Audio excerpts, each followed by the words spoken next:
Tribal decks and Commander go hand in hand. They are a personalized approach to your favorite creature type. And in today's video, we're taking a look at the top 10 tribal themes and the commanders that go along with them.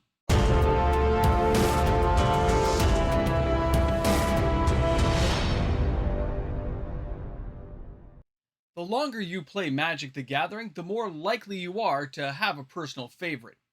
Welcome back, everyone. MTG Moxman here, and thank you again for hanging out with me on my channel today. And yeah, we all have favorites. If I was picking a favorite tribal theme to go for Commander, you guys know I would be picking Thralls or Kobolds. But since those don't really actually have strong tribal themes, they're not really in today's video. But that doesn't mean I don't at least hope they get here one day. When we're talking about the top 10 commanders, the top 10 tribal themes that go along with it, there's really quite a few out there nowadays, and it continues to be expanded upon by Wizards of the Coast. Even with the introduction of Aether Drift, we are going to get more vehicles, more vehicle commanders, and they will expand that tribal theme. Over time, Wizards of the Coast has also built up on previous themes like dwarves, tree folk. They expand upon these things. Look what we got with Bloomborough when we had that surge of fans going in for squirrels and raccoons. Now, those are in their infancy. They haven't been around for 20, 30 years. They haven't been around since the beginning. And even if they haven't been expanded upon. But as Wizards of the Coast does this, it allows the players the opportunity to personalize that commander deck to fit the theme that suits them best. Now, what are the top 10 though? What are the most powerful commanders and the top guys out there? Well, I didn't actually put them in order because that's kind of a weird way of doing it because everyone has their favorites. We just discussed that. I will let you guys at the end of this video put your top 10 in the comments section. How would you rank the top 10 guys I'm about to share with you, and which of these is going to be the most powerful tribal theme out there?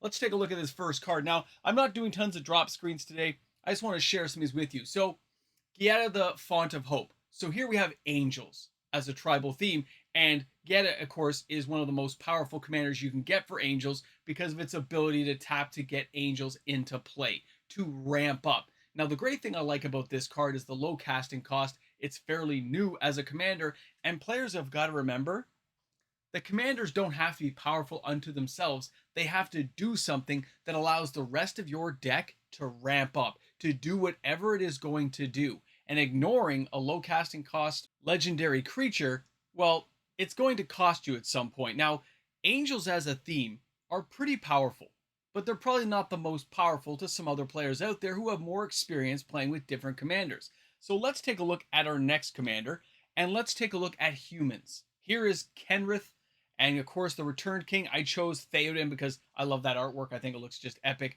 When you look at this guy now, he replaced Golos. If you guys remember back in the day before Golos got banned, Kenrith the Returned King has been an ongoing mechanic creature type that I've seen. Now, of course, he doesn't go strictly with humans. I understand that. But he does work very well with the human subtype and, of course, the tribal theme that can go along with it.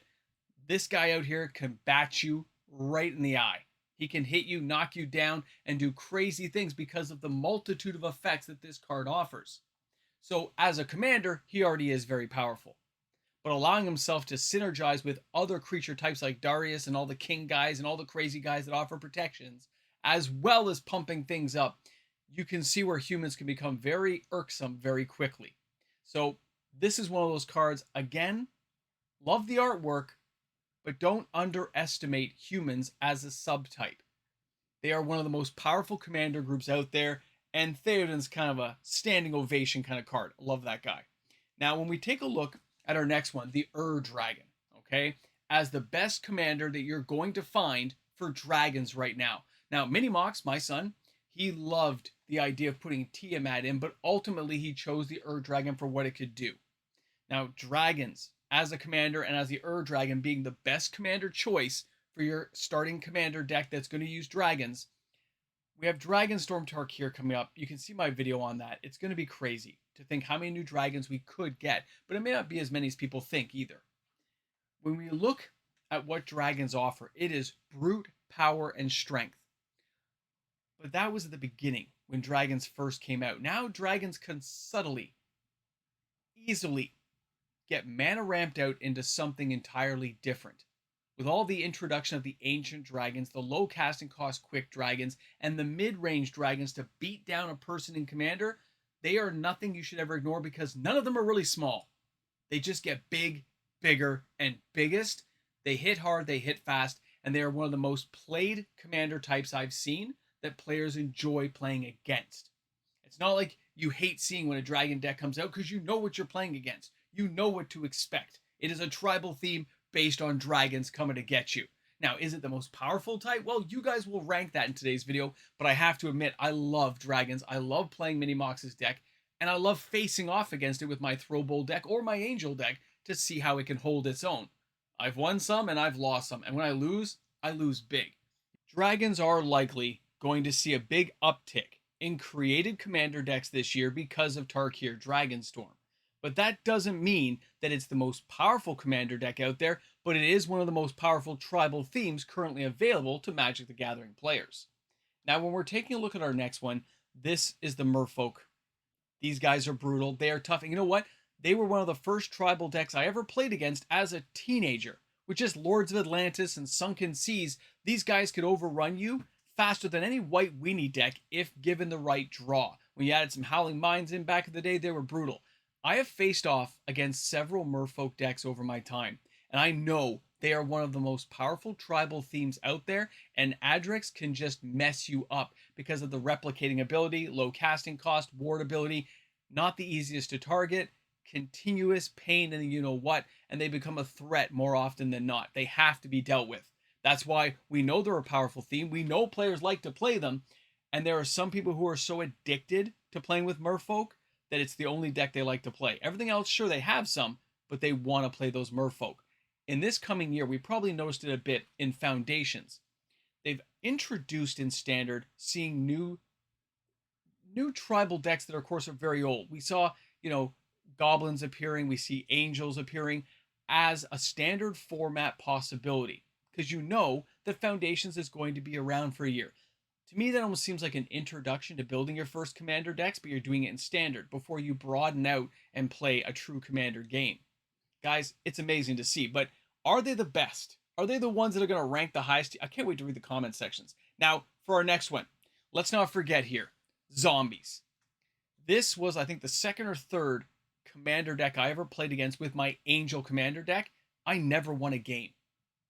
Zombies are brutal, and they constantly are getting upgrades from Wizards of the Coast. And of course, anyone who's a zombie horror gothic fan from back in the day knows that you love to play with the zombies. You'll love to have the crawling dead come out and overrun your opponent with sheer numbers. As is with most tribal themes, that idea of lots of token building, a lot of cool creature regenerations, a lot of ways of synergizing those cards together to cause crazy effects on the battlefield are what makes some of the tribal cards the funnest to play. There are lots of other commander decks out there that are not really a tribal theme. There's just a whole menage of cards put together. But tribal players stick true to form, and they will make the most brutal decks possible. Zombies, brutal. I wonder how you guys will rank those ones. And how about we take a look, of course, at Krenko. Krenko Mob Boss, Goblins. Goblins are a brutal one, and they've never really gone away. They're never really a commander deck that has been phased out in favor of something new. Goblins continue to get upgrades, more powerful. I mean, come on, Goblin Wizard from the Dark, like basically the only reserve list Goblin out there. When you look at what Krenko and these guys can do to you, you don't really have to have a Goblin Wizard. It's great if you do, but it's not a be-all end-all card at all. It's an option. Because in a Goblin deck like this, you are personalizing it because you have so many options of Goblins to build it with. Now, Krenko, I still think is the best commander. That's why I'm showing you only the ones I think are the best commanders for each of these tribal themes, and these tribal themes are the most powerful inside the game right now. So where are you going to rank this guy? Where are you going to do with Krenko when he starts ranking out the Goblins and just overrunning you? Well, that's what we're going to find out. Again, notice it's a Foundations card. Interesting, right? So our next one, the Slivers. Okay, I remember seeing Metallic Sliver back in the day, Sliver Queen. I do have a 60 card Sliver deck from back in the day, and of course I do have a Commander Sliver deck that's actually ongoing. It turns out I don't have nearly enough cards to actually build it, but Sliver, when people see that, they think of the Borg from Star Trek. They just assimilate you and take over. They overrun you with the cascading abilities of things like the first sliver, but the shared abilities of being close together, from getting +2/+2 to regeneration to milling cards. It is insane to see what these guys can do when they get going. And the fact you can add in like shapeshifters and changelings and other things into the mix, Sliver Legion, the first sliver, it gets Sliver Grave Mother. We've got crazy cards. Now, these don't get as much upgrading as some of the other slivers out there, but they still, sorry, there's some of the other commander decks out there like Goblins, but they still get a smattering, enough to keep the interest high enough, although the cards tend to be more expensive. They're not really cheap slivers they create anymore, because this is one of the first true kind of commander themed decks I saw and I heard about as a kid. These are the ones you got to be aware of, okay? The first sliver is probably the best commander out there. Maybe the Grave Mother is a second choice, and some of the other ones further down, like Sliver Queen, maybe third or fourth. You can rank them how you see fit, but it's an amazing card. But is it the most powerful for you guys? Now, taking a look, vampires. We've got Innistrad Remastered right around the corner. I can't tell you how many people got excited for Edgar Markov coming back, Eminence coming back in there, because he is he's the one true choice for your commander inside of a vampire deck. Now, back to that whole gothic theme like zombies, the whole idea of vampires overrunning entire cities, entire planes of existence, it blows people's minds, okay? There's so many films out there, Nosferatu just came out, that cards like this continually get looked at and thought about.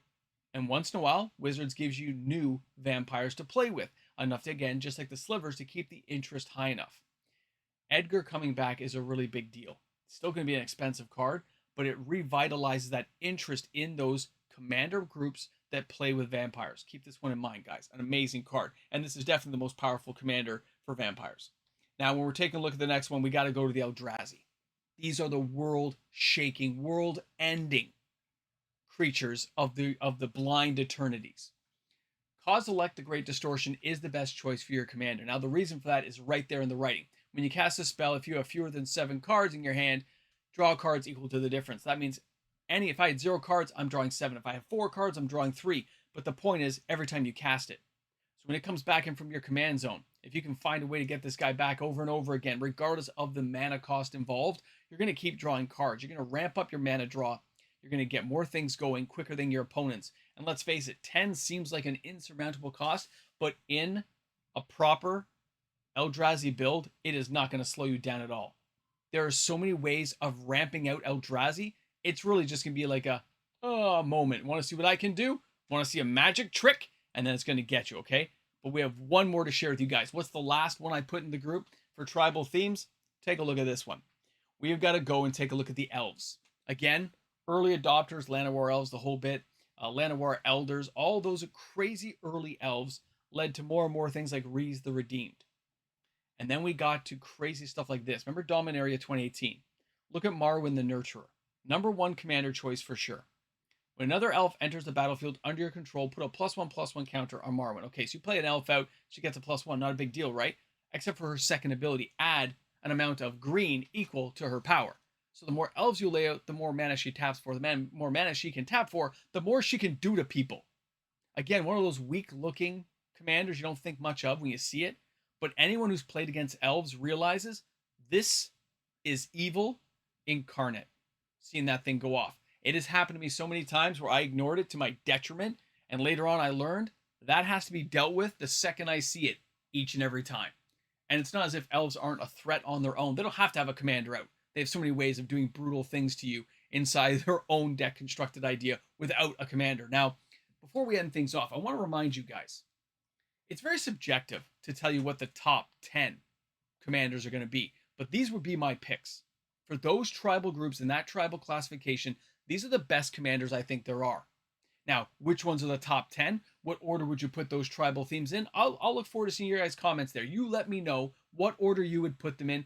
And if you have a different choice for a commander, slam that down. It's part of the conversation to give people a good grip on what could be created, what ideas are out there. And let's face it, not a lot of these cards are going to cost you an arm and a leg. Yes, there's a few expensive ones like Edgar out there, but there are substitutions for some of these cards. I think the idea of building commander decks is amazing, but the whole idea that we're going to see more tribal themes is something I think players have to get with the program, because it's going to happen. It is going to be based upon the interests of players over time, and Wizards will continue to expand into those markets if they see value attached to it. They know they have a giant canvas of commander cards they can create and commander themes they can base them upon over time. They have lots of generic creatures like minotaurs, thralls. They can build new Eldrazi decks. They can go in there and go with gnomes or Kithkins. They could branch into entire new creature classes that we've never even seen before. A centaur. Who knows what commander decks they could build over time. Look how big and far animals have come just in a couple of years. People love the furry animals. Look at Heir Apparent. And then you go and look at squirrels. Squirrels! And look at those commander decks. Look how they're being built. Look at Chitterfang. Look at the Nut Collector. And don't tell me they're not going to build new squirrels. They will. They will branch out. We'll have a squirrel armada that will come and get you sooner rather than later. But I can't wait to see what you guys think about this video. Drop some comments. Let me know where you would base these cards. And I look forward to talking to you about this in the comment sections. Thanks again for stopping by my channel today. I look forward to seeing you guys tomorrow for another video. Have an awesome day, everyone. Where are we? We're here? Again? At the end? No way. All that time already blew by today? We're already here at the end of the video? And this is where we get to talk about the patrons and how amazing they are for supporting each and every day?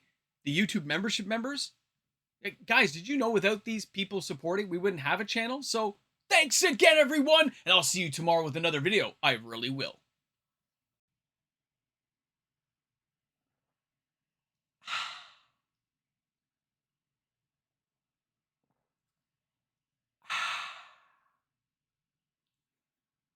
Welcome back, guys. You've made it to the Ramble Jamble. I hope you're having an awesome day.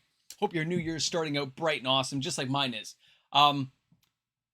Commander is huge. Being able to personalize a commander deck is a big deal to people, blinging it out the way they want, building it over time, almost like your personalized hot rod car of your collecting world.